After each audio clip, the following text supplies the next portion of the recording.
Hello, everyone, and welcome back to Rebooked, the show where we talk about the men and the women. We'll be slapping a meat in the middle of the square circle and the story they tell in the process, brother.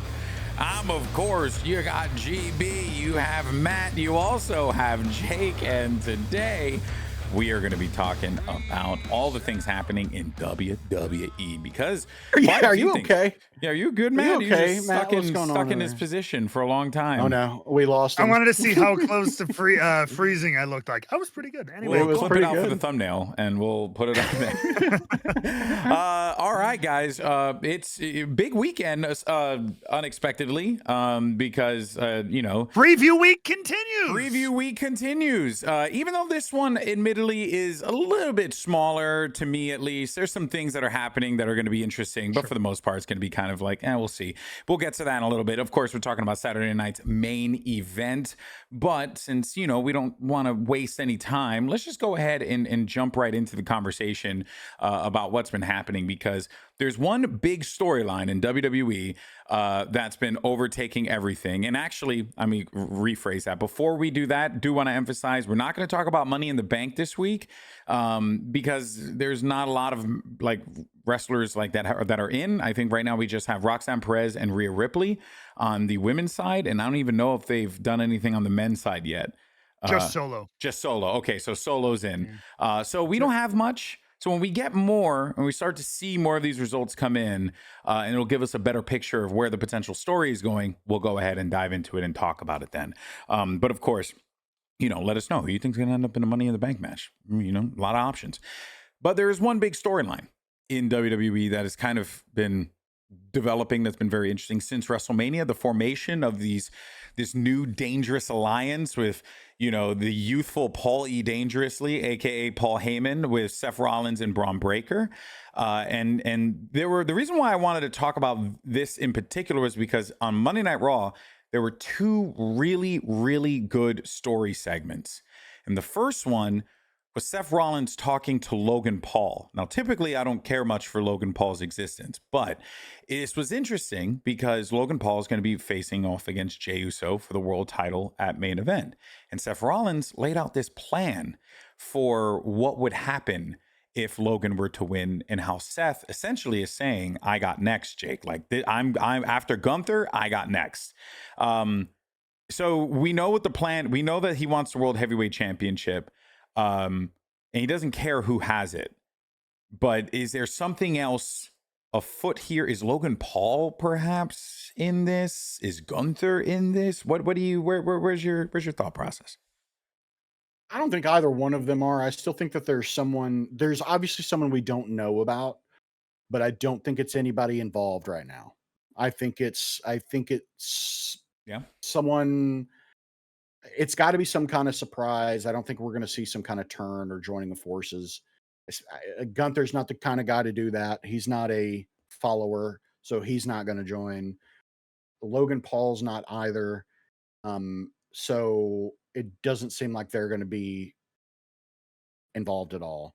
I still think some of the people that we hypothesized, I think, are still kind of are very much in play.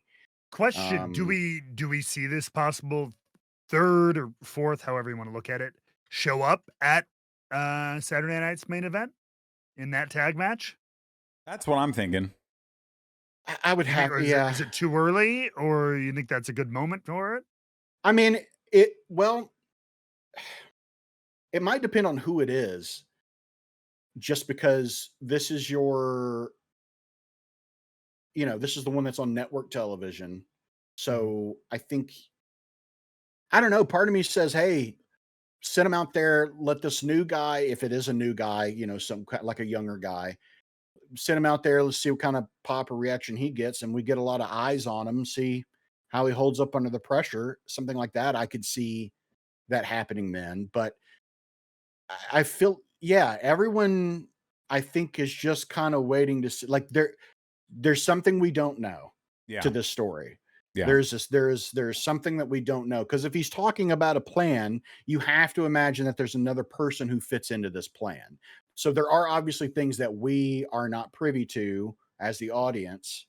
I just hope the people writing it are privy to it. Well, one of the people involved is Paul Heyman, and I have no right now. I do not question what the man cooks up because he seems to be cooking up some bangers. And this one actually is also part of that too. Paul goes up to Jay. Paul's like, "Hey, man, like this is happening. We are going to get this World Heavyweight Championship one way or another." I can't help but feel like, man, I have this theory, and it's a little fantasy booking. If you don't mind indulging me for a sec, because I thought about it because of this. Okay, see now, Jake, this is where I have to ask permission. All right, can I fantasy book real fast? Is that okay? Yes, you got the button. You can. You got the button. What are you talking about? So look, here's where I think things get very interesting, right? Because the one individual that I think will have gold around their waist this year is CM Punk, right? I think it's going to happen. And I think he's going to win the WWE Championship. And I think Seth's going to win the World Heavyweight Championship. And I think we're going to run back Seth versus Punk, but for both belts. You think they're going to combine them again? I don't know if they're going to try to combine them or combine them for the story. But I can see that happening because, see, here's the thing, right? Seth, or rather Roman, told Seth that he won a fake championship, that he won a belt, that he got it only because Roman wasn't losing. So, and remember, that was a promo that happened between Seth and Roman a while ago. And Seth's always been about putting the World Heavyweight Championship on the map, right? Like that's always been his whole thing. And what better way to do that than to beat the guy who you beat at Saturday night's main event in a tag match? Maybe Seth Rollins beats Punk clean in the middle of the ring and then says, "Hey, listen, this guy who just had his journey to beat John Cena to become the WWE Undisputed Champion, the takeover continues. We're going to continue to take as much as we can," because I think Seth is now entering his, he's becoming the thing that he hated the most. Yes, that for sure. Yeah. So, and what was the thing that Roman did? He had 2 belts. And I think you're going to be going to a world where Seth wins both belts or something to that. Chief architect. The chief architect. Yeah. He's the chief architect. That's my fantasy booking. That's what I think all this is going to spiral out toward. Because this Punk business feels very, like I said in our notes, it felt like a stopgap. It just felt like we're kind of being given Punk and Sammy are going to be going after these guys. No, I think Punk wins Money in the Bank, and I think Punk cashes in on John Cena with the Money in the Bank briefcase, and or he does something, and he I could see that. Because Punk has a record winning Money in the Banks. Yes, he does. Which again, so it's to me, it just feels like everything's lining up, and then you end up with a CM Punk Seth Rollins WrestleMania for both titles. Feels pretty big, Yeah. I think there is a world that color me intrigued. Yeah. Golden Child. Color me intrigued. Only thing that kind of throws us for a loop is who this 4th or 3rd person is and how that kind of plays into the story, if you will. But sure. I really don't know how that works, but I think that's the plan. I think that is the plan. Because if anything, Paul Heyman probably realized, hey, I could do this, but the problem with Roman was he was leaning on his family. But I don't need a family. I need a business. I need this thing to just operate. And, you get a bunch of hungry, ambitious people together rather than it being tied to family. It becomes a different beast. So right? What would be interesting then is if Seth wins both of these titles, what I think would be interesting is having Roman come back, challenge Seth. Seth says, fine, pick, which one do you, he's like, all right, fine, for the WWE Championship. And he says, no, I want the World Heavyweight Championship. Exactly. Because he knows that's his baby. Yes. because Seth cares a lot about the World Heavyweight Championship. He has said And that it helps put over that and title over and more. over again. Mhm. Interesting. You know, I had that thought in my head too, Jake. And I was like, you know, that would be because, hey, it's a belt that Roman hasn't won. Mhm. So Roman would just want to win the belt. And And that to will win it from Seth, the guy who Yep. made it, arguably. The belt that was made because Roman was too good. Mhm. Now Roman wins it because he's too good. And that eats Seth Rollins alive. Mhm. I really like that premise. And I'm curious if how Roman factors in, because there's just no world that Roman's like on the outs on this. Mhm. I don't think. But Right. they're building something, and I it's like going to it. be compelling. But regardless, I am liking the overall story right now. I like the little backstage promos. I like the fact that they're interacting with a lot of people. It is not just like Yeah. two individuals, or no, like they're going around and they're like, no, we're doing this. This is happening. Like, you know, the Jay business, the Logan Paul business. How does Gunther factor into this as well? You Right. know, Yeah. like, because he's next. He said it to Jay. He's like, I got you next. You know, Yep. if you win this. And he's going to win, but we'll talk about that later. As we know, Saturday night's main event is this weekend on Saturday. And Saturday even. Yeah, on Saturday. And Appropriate. these have been fun shows for sure. We treat them kind of like pseudo pay-per-view / PLEs because they kind of sort of are. They build them as such. Even if it comes together rather quickly, they still build them like it is a pay-per-view. So we're going to treat it as such.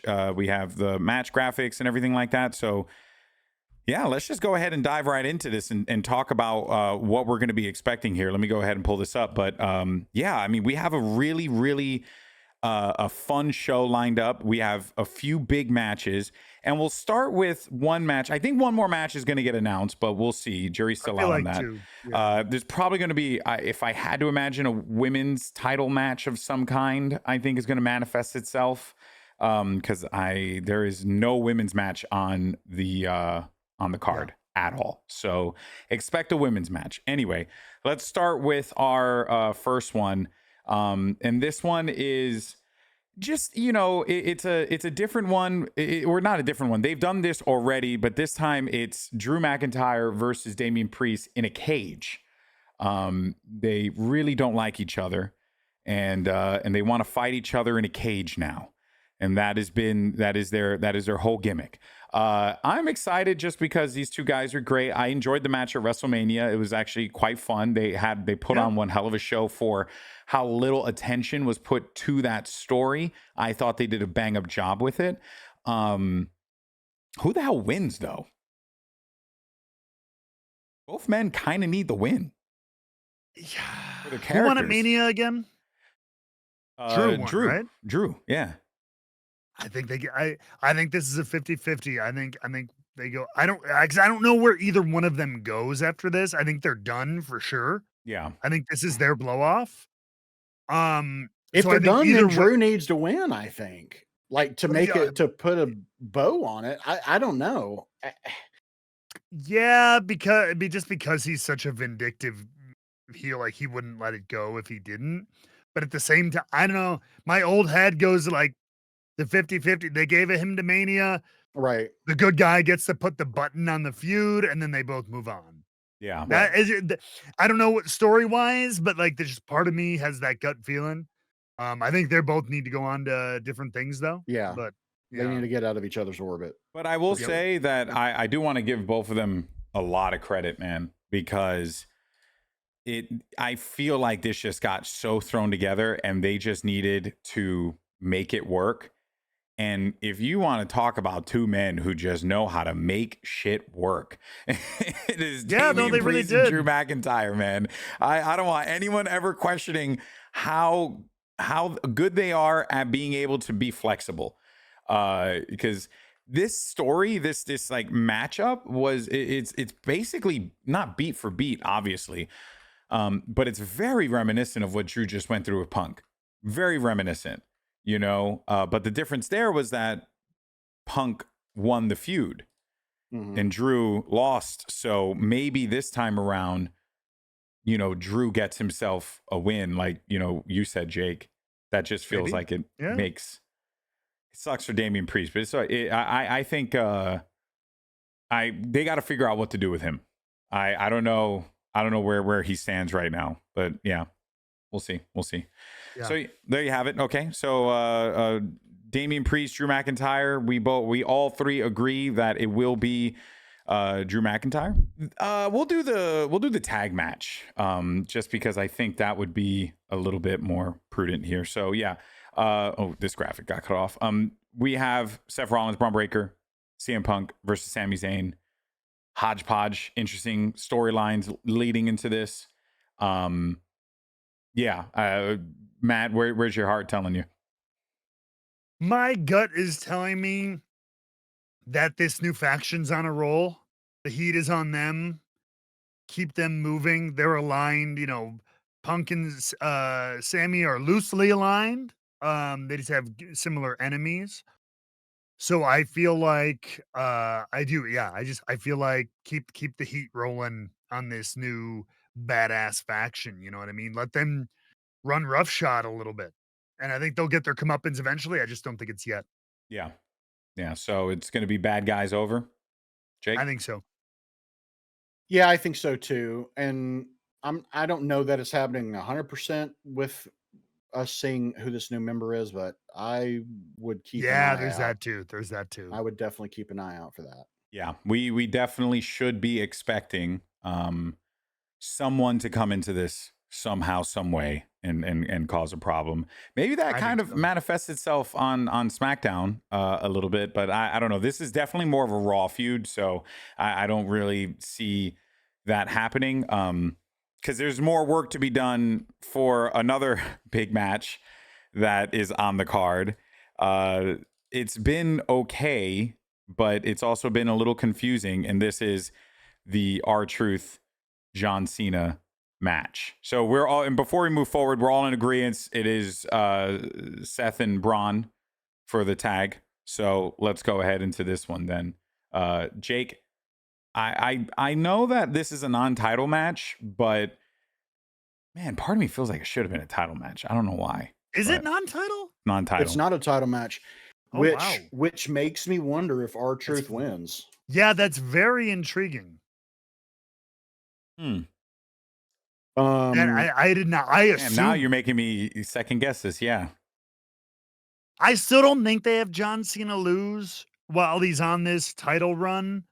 I don't think they do either. But it definitely raises that point much higher in the conversation that it is a non-title match. Yeah. When does Nick Aldis step in? When does Nick Aldis stops getting RKO'd? When he does his damn job. Because all I'm saying is you got your world champion running around here, hitting people with the title, and that's how he's winning his matches. And at some point, you see, here is where I'm actually I'm fascinated on where they can go here. One of those routes is if John does do the same thing and he cheats in a non-title match because he's about to lose. Sure. And then he does that same, and then I think that's when you start to be like, dude, you cheated in a non-title match. Like, what are we doing here? I don't know. Maybe that's like I think this could be the start of a wake-up call maybe for John Cena. I think it would not be surprising if that's kind of what they're heading toward, because we saw that we saw that in his last match where he was just kind of like, I don't know, there was something unusual. And did you see the promo? How he acted? The interview that Wade Barrett did with R-Truth. I don't know if you saw that segment. Yeah, it was great. And it's like, all this happened, and Wade's like, you still think that he's a good person? And Truth is like, yeah, man, like, I know it. I know he's good. Like, I know that's John Cena, And you always want to be like, yeah, R-Truth is delusional and he's, not sure what he's talking about here. But the way he was speaking, Matt, you believed it. You really did. It was like you believed that he believed it, which is a credit to Truth. I thought that was Maybe good. we'll learn that, like, again, the childhood hero, even though of course he's even older than Cena. Mhm. Maybe he's his inner childhood's hero. Mhm. His Okay. inner child's hero. Sorry, Yeah. not childhood. His inner child. It's getting deep. It's getting meta. He can see the light that has been clouded by darkness. He can Yeah. see through the shadows. He has true sight. He sees the darkness in John's soul, but knows that there's light in the middle of it. You know? Perhaps. He's He got a sees- gooey center. Perhaps Yeah. he sees the truth. Our truth. No. Our truth. Oh, his truth. Better. Oh man, yeah, that's I think, you know, with all the John Cena matches, there have been little nuggets of like story bits that have been sprinkled across. I expect that here as well. I don't think truth wins, but Yeah, it would I be don't cool think to it see does. John cheat against R-Truth. It'll make R-Truth seem like a super big deal if he's able to almost like beat John Cena. So Yeah, I think they'll have moments like that though. That'll be like, Yeah. "What? Are you kidding me? He's actually going to beat it," and then he doesn't. You know what I Yeah. mean? and also, I want a moment where Truth brings back little Jimmy Yeah, that would be great. and Cena AA's little Jimmy. dude, that would be That's what I hilarious. want. Great. That's what I want so bad. I just am so happy for R-Truth. I'm so Oh, yeah. stoked Yeah. to see him in this in a singles match with John Cena on his retirement year. Like, that's a big deal. John Cena doesn't have many matches, and one of the matches Yeah, that he's and electing you to know have is Cena asked for it. Yeah. Yeah, you know he's Yeah. curating all these matches along this Mhm. year. it's, So that's very cool. it's making Yeah. me enjoy it more, knowing that this is John Cena's like Nod choice. to everybody. This is his journey, and he and like as a character and as a wrestler and as a guy who's been in the world for this long, he's like doing it his way. I like it. It's really nice. Again, it reminds me a lot of what AEW did with Sting, you know, where it was just a good retirement run, you know, like they nailed it. And I think that when this is all said and done, I genuinely believe we're going to look back and be like, I think they nailed that last year. It was a little bumpy, but I think they nailed it. That at least that's my hopium. But I don't think there's much hopium to huff there, because I genuinely believe that's gonna be the vibe. Let's move on to the last matchup then. And again, we want to emphasize that we do not know if there's going to be a fifth match. There usually is, and it's probably going to be a women's match. I could see Lyra and Becky again for the title after what happened Monday. Yeah. But I would be surprised. I'm surprised they wouldn't announce it on Raw. If they were going to do it, or maybe Lyra but maybe comes they out want and to cuts a save it. promo, and then she's all like, "You know what? Give me a main event," and the crowd gets hot. Impromptu or whatever, like Yeah. a street fight for the IC title or something like that. Would be kind of cool. Yeah. All right, our last matchup. It is going to be Ye Uso, the main event, going up against a YouTuber, Logan Paul. He's a maverick, dude. He's the Maverick. Yeah, he's because that's a character. Don't you that's a gimmick. Dare. Also, this picture is just so funny. Why is he giving me blue steel right now? That's what I want to know. Why am I being hit with blue steel from Logan Paul? I didn't ask for it. Stop doing this. Geez, so sorry to turn you on. Anyway. So this. He looks like Johnny Lawrence doing blue He steel. does look like Johnny Lawrence, bro. Actually, Logan Paul could do a young Johnny Lawrence if they ever want to do a reboot of Karate Kid. They should never, and I will stab someone if they do. But and sometimes violence is the choice. So let's talk about this match. I think Jay wins for sure, because this is his first title defense post WrestleMania, or first like PLE title defense post WrestleMania. But does something happen here? Is there more to it than we're giving off? I hope not. Like, I hope it's a clean win over Logan Paul. No one wants this dude to ever win, man. I love it. You know what I mean? No, but like, I don't know where, because like one, obviously, The Gunther rematch makes way more sense with Jay to kind of to tie that bow up from Mania. Heel. There's so many reasons it just doesn't make sense for the. But Logan Paul is also like high profile and protected and stuff like that. So I'm like, how do you maybe pseudo protect him? Is there another baby face he could be kind of feuding with that would maybe like interfere? Not that that makes much sense, but like, I don't know. I feel like it won't be 100% straight down the middle. I hope it is though. Yeah.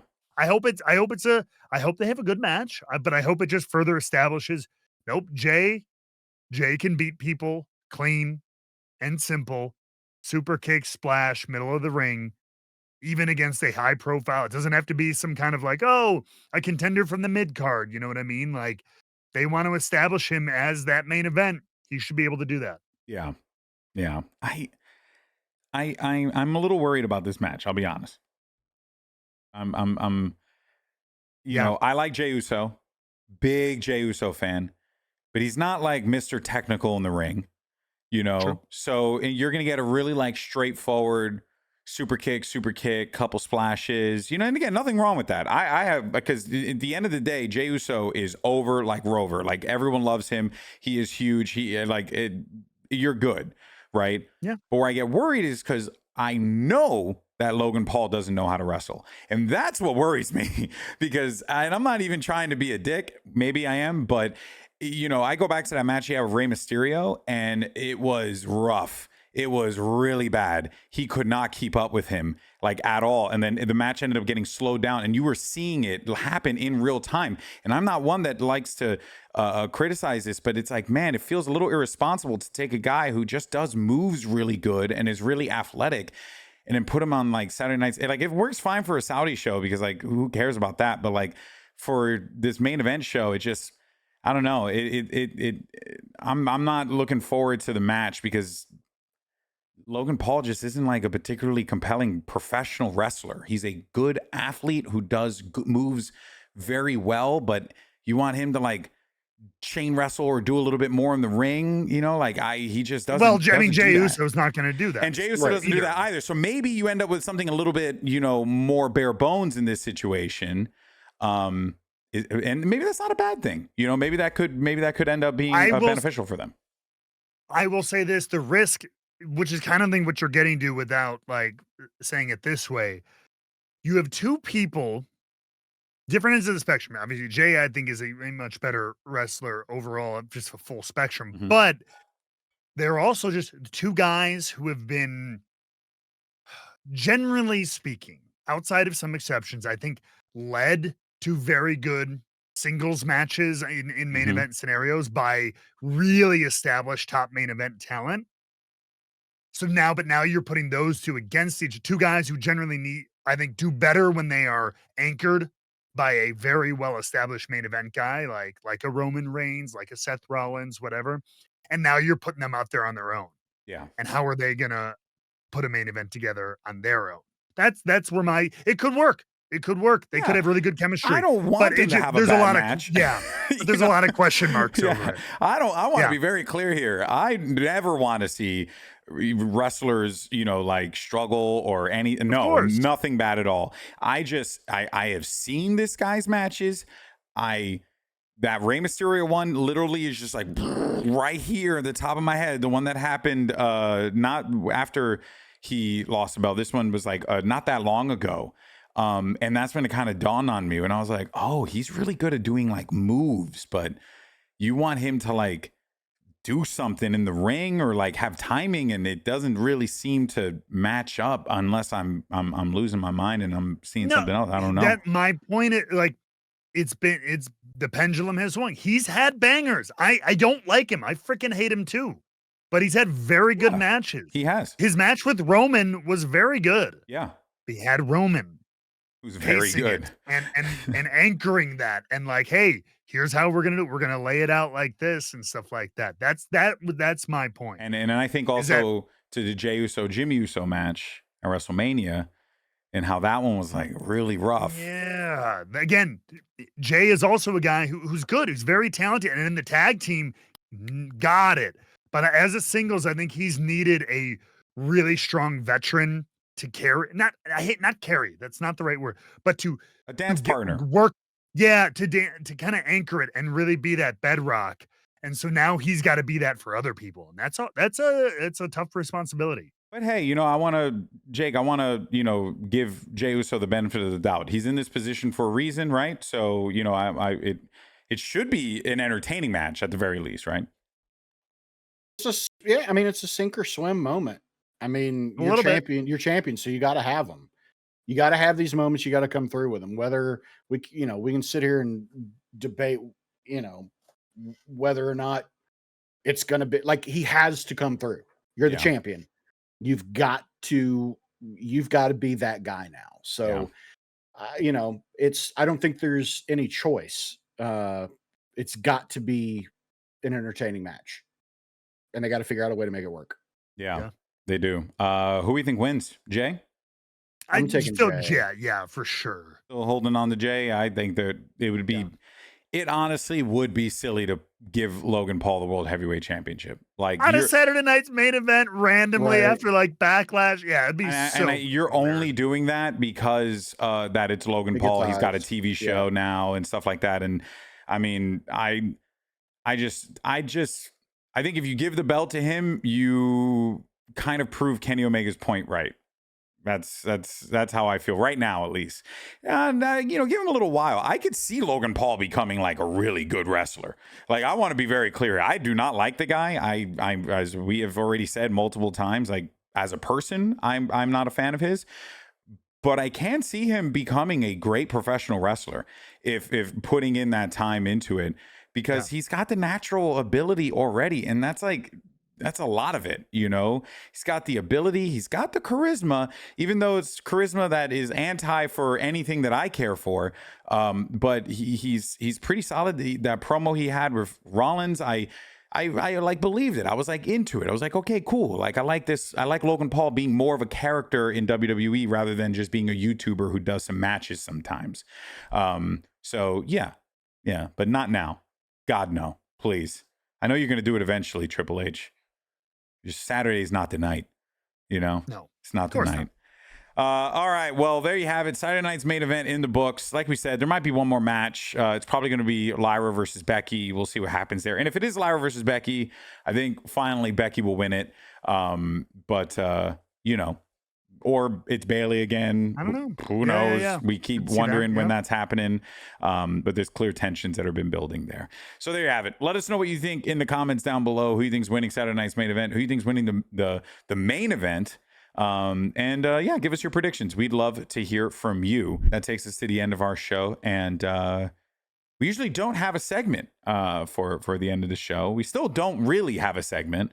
But Jake has an idea. I had a show and tell. Okay, he's got a show and tell with Jake. I have a show and tell. Fashion show at lunch.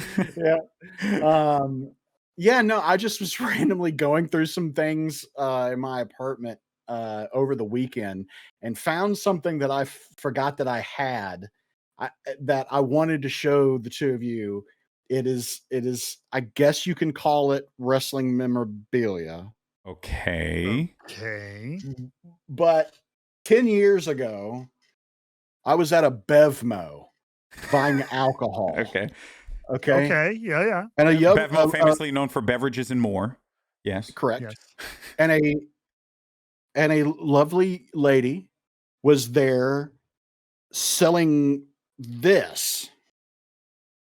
What in Roddy Piper's all out of bubblegum soda.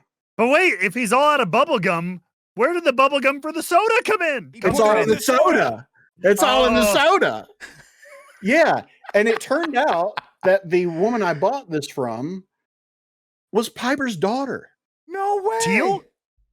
I don't know if it was her, but I just remember her saying, "Oh, he's my dad." I don't remember I don't remember her saying which one it was, but yeah. That's was crazy. Randomly selling these in the store. That is show it again. He made a soda. What was it called? Roddy Piper. Let's see if I can find it. All out of bubblegum soda. Oh man. Teal is not directly associated with the soda, apparently. Okay. She's the one. She's his daughter. She's a wrestler currently. Right. But no, so it's not her. But Yeah, I maybe found it somebody- here. Yeah, bottled by Rocket Fizz. He came Alright. here to drink craft soda, chew bubblegum, and he's all out of bubblegum. Roddy Piper himself features on the label of this sweet bubblegum flavored soda made with pure cane sugar. This drink is a fun addition to any craft soda collection. And today I learned that there was a thing called craft soda. That Oh, yeah. I did not know this was a category Oh yeah. of drink. That's crazy. That's pretty So cool. thanks why to don't you our, pop thanks it to open our and drink it? sponsor. Because it's like a decade old. I mean, what's worse Is that it could happen? sealed? Yeah. No, I'm not trying. You out of your mind. You're not gonna drink that I would shit. try it. You know what? Oh. I gotta say, I like the idea of a couple weeks of us doing show and tell. Show and tell with the Rebook audience, and then maybe you. I got a couple things. Yeah, I got a couple things I could show off as well. So this week, Jake showed off a soda he stumbled upon by maybe not Teal Piper. That was Or the. it was somebody who claimed to be related or associated, or I can't remember. Well, let's I may be see. misremembering, but they were associated with Piper. I by want to see blood. what random shit Matt has. Next week, Matt, you're up. That's some I random got to shit. see Okay. what random thing you have. Remind me because I'll forget. But All yeah, right, Jake, you're I got on some you're shit. on end of show segment duty. Please remind Matt. yeah, this is your deal now. This is your Oh deal. God, This is all I we can't asked for. produce a segment. Oh Okay. man. All right, guys. Well, that's going to do it for us. Thank you so much for tuning in as always. If you haven't had a chance to check out our two other episodes, you might want to tune into our TNA episode, which dropped yesterday. And that one will preview Under Siege, which is tonight, if I'm correct. So if you haven't watched it and you're watching this one, you're like, oh snap, I wonder what's going on with TNA. Check that one out. We give some interesting theories there. And then let's not forget that AEW Double or Nothing is on Sunday, which is great for us to hit the SEO. So you can check out our Double or Nothing predictions on Wednesday that we dropped. Again, good little narrative bits there too. You definitely want to tune into those because there's just a lot of information. We like yapping about this stuff.